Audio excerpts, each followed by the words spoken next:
o senhor Silvio Luiz Ferreira da Rocha, juiz federal titular da 10ª Vara de São Paulo. Se desejar, pode falar daqui mesmo, se quiser, pode ir à tribuna, por favor. Vossa Excelência me permitir, falo daqui mesmo. Excelentíssimo senhor senador Renan Calheiros, excelentíssimo senhor senador Rubens Requião, excelentíssimo senhor ministro Gilmar Mendes, excelentíssimo senhor juiz federal Sérgio Moro, excelentíssimos senhoras senadoras e senadores, assessores, membros da imprensa, nosso querido presidente da AJUF, Roberto Veloso. Em primeiro lugar, é uma satisfação estar nesta casa debatendo este importante projeto que atualiza, vamos dizer assim, os crimes contra o abuso de autoridade. Eu também partilho da opinião que foi externada já pelo senador Renan. Não me parece que o intuito de se discutir este projeto, que foi elaborado por uma comissão na data de 2009, tenha outra finalidade senão a de efetivamente reforçar o sistema de proteção dos direitos fundamentais no nosso ordenamento jurídico. Mas eu gostaria apenas de lembrar que às vezes, não é o caso evidentemente, mas se fosse, que até maus propósitos às vezes produzem boas leis, não é? E eu faço menção ao que ocorreu em novembro de 73, com a lei que colocou fim à presunção de culpabilidade e que obrigava necessariamente o réu condenado em primeira instância a se recolher à prisão e permitiu que aquele que fosse primário e tivesse bons antecedentes pudesse recorrer em liberdade. E na época, os que já eram nascidos lembram que se dizia que essa lei foi feita efetivamente para beneficiar um réu que, pelas suas supostas atividades junto a esquadrões da morte, ao ser condenado, teria que se recolher à prisão. Mas, na época, penalistas e constitucionalistas consideraram a nova lei um avanço jurídico. Então, independentemente da motivação que possa existir por trás desse projeto, eu diria que eu considero esse projeto muito importante exatamente para consolidar um sistema adequado de proteção aos direitos fundamentais contra o exercício abusivo do poder. Não é contra o exercício do poder, mas é contra o exercício abusivo do poder. Cumpre remunerar que o modelo republicano adotado pela nossa Constituição induz obrigatoriamente a uma série de institutos importantes para concretizá-lo. A tripartição de funções, a eletividade, mandatos políticos, a proteção aos direitos fundamentais, a centralidade dos direitos fundamentais, o poder contramajoritário, que muitas vezes se reconhece ao poder judiciário exatamente para proteger os direitos fundamentais contra decisões majoritárias, não é? E a responsabilidade dos agentes. Segundo lição de Geraldo Ataliba, professor da saudosa Pontifícia Universidade Católica de São Paulo, a responsabilidade ela é inerente ao regime republicano. Não há exercente de cargo, função, não é? Ou membro de poder que possa se subtrair ao regime da responsabilidade. Não é por outra razão que a Constituição vai exatamente colocar como um direito fundamental o direito de petição aos poderes públicos contra a ilegalidade ou abuso de poder. Não é? Por isso, no nosso ordenamento jurídico, desde 1965, nós já tínhamos a Lei 4.898, que tratava exatamente do direito de representação, e trata, né? E do processo de responsabilidade ou de responsabilização administrativa, civil e penal nos casos do abuso de autoridade. E se as senhoras e os senhores tiverem a curiosidade de consultar essa lei, vão verificar que os crimes ali tipificados, tanto no artigo 3º e tanto no artigo 4º, são crimes que estão relacionados com o exercício do poder e a violação de direitos fundamentais, como a liberdade de locomoção, não é? Como a inviolabilidade do domicílio, como a liberdade de reunião, de associação, de livre pensamento. Só que, do ponto de vista da segurança jurídica, e todos nós estamos submetidos já a essa lei, tanto magistrados como autoridades que exercem função, só que, diferentemente do projeto, os tipos ali são tipos abertos, tipos que trazem uma insegurança jurídica no sentido de uma possível divergência de interpretações. O que o projeto faz, e aqui eu considero que isso é uma conquista, inclusive para os agentes públicos, o projeto vai definir de forma minuciosa, de forma detalhada, de forma precisa, quais comportamentos podem, se violados, caracterizar o abuso de autoridade e quais comportamentos que foram excluídos. Então, até do ponto de vista institucional, e aqui eu me coloco sob a perspectiva da magistratura, é interessante que haja uma atualização da legislação, para que hoje nós não fiquemos sujeitos a uma legislação que não cumpre, vamos dizer assim, o requisito da estrita legalidade.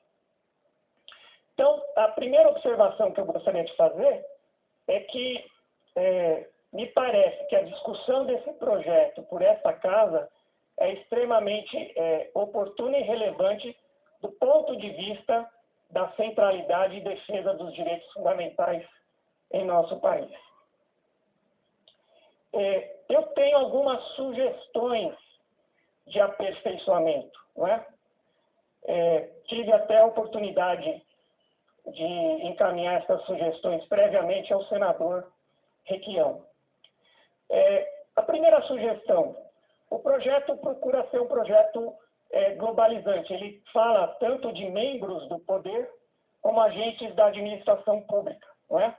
E ali deixou claro que a lei se aplica aos membros do Poder Legislativo, aos membros do Poder Judiciário, aos membros do Ministério Público e aos demais agentes da administração pública. Dada a quantidade de tipos penais que foram descritos no projeto, em tese, seria possível alguma violação, não todas, mas em tese seria possível alguma violação por membros dos tribunais de contas, que hoje têm um protagonismo muito grande. Então, a minha sugestão é que se inclua também os membros dos tribunais de contas nesse artigo 2º que trata das autoridades que estão submetidas a esse regime. O artigo 3º trata daqueles que estariam legitimados a fazer a representação caso a vítima já estivesse morta, né? No caso de morte real ou presumida. E aqui lembraram do cônjuge, do ascendente, do descendente, do irmão, mas esqueceram do convivente ou do companheiro, que é uma realidade hoje também em função das mudanças nas relações familiares. Então, minha sugestão, se acrescente aqui também a possibilidade do convivente como legitimado para propor a representação e substituição à vítima. O mais importante desse projeto é o capítulo que cuida dos crimes e das penas. E aqui eu já falaria em relação às penas, o projeto foi muito ponderado, no sentido de que as penas máximas que podem ser aplicadas, elas vão até 4 anos. E, indo até 4 anos, elas permitem necessariamente a sua substituição, desde que presentes outros requisitos, a sua substituição por penas restritivas de direito. Não é? De modo que me parece que, em termos de sanções, o projeto ele está bem construído. E a sanção que talvez o agente público se ressinta mais, que seria a destituição do cargo ou da função, essa só existe no caso de reincidência. Então, não é a condenação pelo crime de abuso de autoridade que vai levar necessariamente à perda do cargo. Mas o projeto também teve o cuidado de exigir uma reincidência, coisa que, salvo o melhor juízo, a lei atual não faz. Então, nesse sentido, o projeto também é interessante do ponto de vista da proteção dos agentes públicos. Esse artigo 9º a 38, eles descrevem vários comportamentos que atentam, como eu disse aos senhores e às senhoras, contra a liberdade de locomoção, a dignidade do preso, a incolumidade física da pessoa, a inviolabilidade do domicílio, o sigilo da correspondência, a liberdade de consciência e de crença, o livre exercício do culto religioso, a liberdade do direito de associação, do direito de reunião e os direitos e garantias legais assegurados ao exercício profissional. Que aqui é uma outra crítica que eu ouvi nos meios de comunicação, de que haveria, então, agora a criminalização pela violação de prerrogativas, especialmente da classe dos advogados. Isso não é uma novidade construída por esse projeto. Isso já está na lei em vigor. Só que ela não fala especificamente de prerrogativas da classe ou da nobre classe dos advogados. Ela fala de direitos assegurados ao exercício profissional, que compreende, evidentemente, os advogados. Esses comportamentos todos que estão proibidos, em boa hora, eles protegem o que eu chamo de núcleo essencial dos direitos fundamentais, que estão todos previstos nos incisos do artigo 5º. A inovação, como eu já mencionei, é exatamente trazer uma descrição mais detalhada desses possíveis comportamentos atentatórios aos direitos fundamentais. E o ponto positivo do projeto é que ele traz mais densidade normativa a isso, de forma que esses comportamentos estão explicitados. Eu tenho algumas outras sugestões pontuais. O artigo 9º.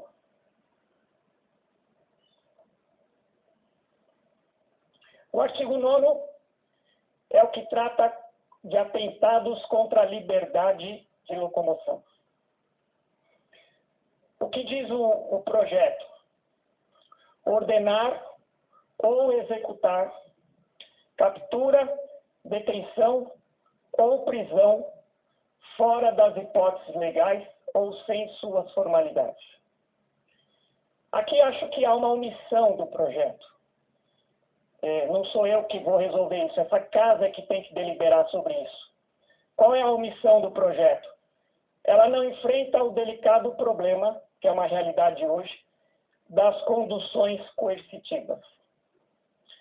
Uma prática que vem se disseminando de você, sem prévia intimação e sem que ocorra um injustificado motivo para o não comparecimento, você ordena a condução coercitiva das pessoas. Na minha opinião, isso é um atentado contra a liberdade de locomoção. Eu sei que há decisões nesse sentido, é uma questão controvertida, mas cabe a essa casa deliberar. A minha sugestão é que se incluísse no artigo 9º ordenar ou executar captura, detenção, prisão ou condução coercitiva fora das hipóteses estritamente legais, porque as hipóteses de condução coercitiva estão presentes no Código de Processo Penal, mas elas dependem de prévia intimação, de não atendimento da intimação e de não apresentação de um justo motivo para o não comparecimento. Esse me parece, já que nós vamos atualizar o projeto, é um tema que precisa ser enfrentado. No inciso 2 do artigo 9º, eu vejo um problema também sério, que me parece que quando ele criminaliza a conduta da autoridade judicial, que deixa de conceder ao preso liberdade provisória com ou sem fiança, quando assim admitir a lei e estiverem inequivocamente presentes os seus requisitos. Aqui nós podemos criar uma espécie do que Rui Barbosa chamou de crime hermenêutico. O que significa isso? Significa que, pelo fato da parte, da vítima, entender que ela teria o direito à liberdade provisória e não foi concedido, então que a autoridade judiciária já teria cometido o crime de abuso de autoridade. Não pode ser dessa forma. O chamado crime de hermenêutico é algo que surgiu, vamos dizer assim, no século retrasado e que o próprio Supremo Tribunal Federal não aceitou esse tipo de criminalização. Não é?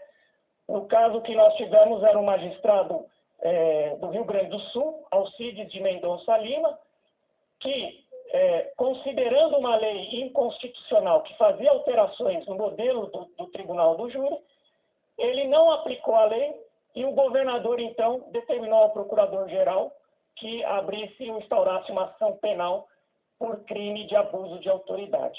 E aí a defesa dele é assumida por Rui Barbosa, e Rui Barbosa, então, cunha essa expressão de crime hermenêutico, e, de fato, nós não podemos admitir isso no projeto. Tá? Eu proporia a seguinte redação: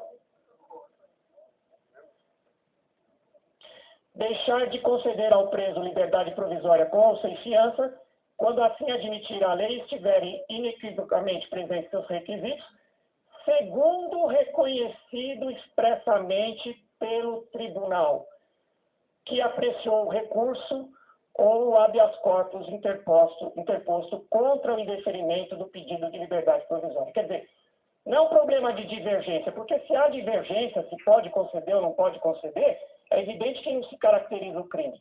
Mas é uma situação em que o próprio tribunal, em segunda instância, ele diz, aqui não era hipótese de deixar de se conceder ao preso a liberdade provisória. Né?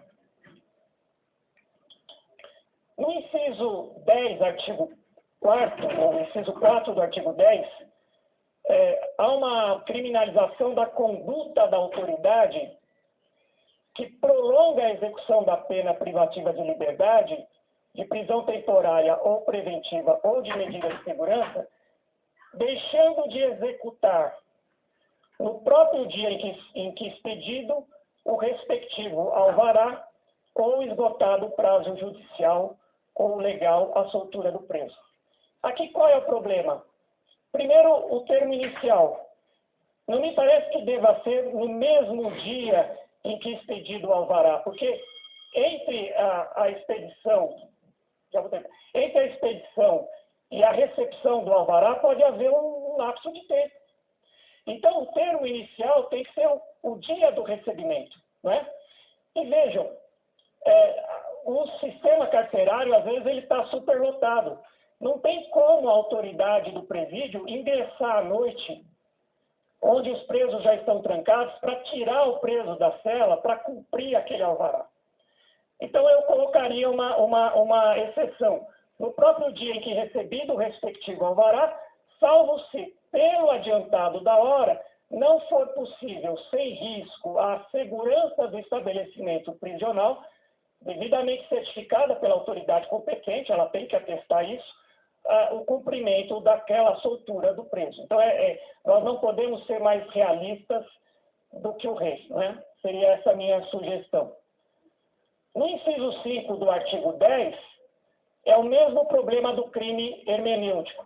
Não é só deixar de relaxar a prisão em flagrante formal materialmente ilegal. É preciso que isso tenha sido também reconhecido expressamente pelo tribunal que apreciou o recurso ou o habeas corpus. Eu já vou para o final, viu, presidente? O artigo 26, uma outra sugestão, ele criminaliza a figura do flagrante preparado. Não há nenhuma objeção em relação a isso, nós temos até uma súmula do Supremo Tribunal Federal contra o flagrante preparado. Agora, o tipo penal não ressalvou a figura do flagrante esperado, que é uma situação diferenciada do flagrante preparado, e situações de ação controlada, em que intervenção policial devidamente autorizada pelo juiz, essa intervenção ela é retardada, porque o agente está infiltrado numa organização criminosa. Então, eu proponho um parágrafo, transformar o parágrafo único em parágrafo primeiro, e proponho um parágrafo segundo. O dispositivo previsto neste artigo não se aplica a situações de flagrante esperado ou flagrante retardado, que também é chamado de prorrogado ou diferido. O artigo 30, talvez o artigo também muito polêmico, diz: dar início ou proceder à persecução penal, civil ou administrativa sem justa causa fundamentada. Não é?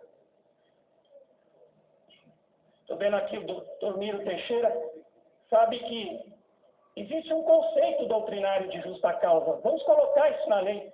A minha sugestão, parágrafo único: há justa causa quando houver lastro probatório mínimo e firme, indicativo da autoria e da materialidade da infração penal.